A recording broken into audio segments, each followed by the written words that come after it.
intonatsion sezgi darajasiga olib borish uchun ayniqsa ko'p maqomlarni ijro qilish kerak yoki o'shalar bilan tuzilgan mashqlar bilan ko'p shug'ullanish kerak. Ya'ni misol uchun buzruk bo'ladigan bo'lsa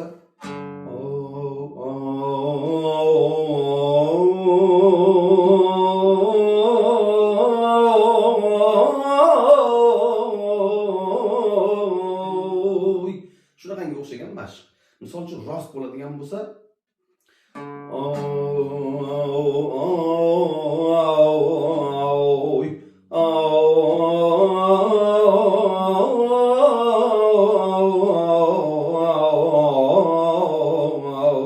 endi maqomlarni ko'p ijro qilavergandan misol uchun o'sha qaysi maqom qanaqangi pardada joylashganini ovozni o'zi ham sezib qolish kerak. Misol uchun mana navo nima deyilsa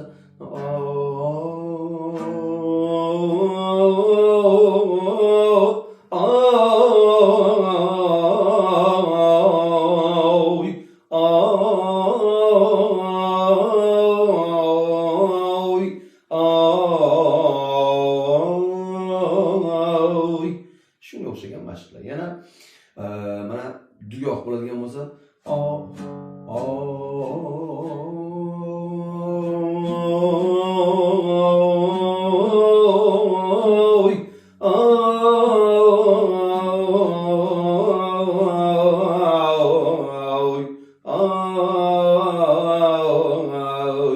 dugoh.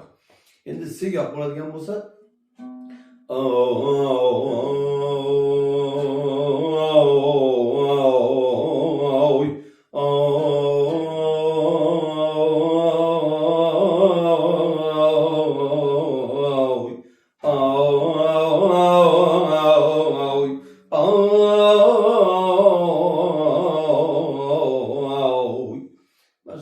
keyin iroq bo'ladigan bo'lsa, masalan uchun so'z qo'yish ham mumkin. Masalan, mana Iroqni, ayniqsa Buxoro Irog'ini o'zini mashq qilib olish mumkin. Misol uchun hayyoring man hayjona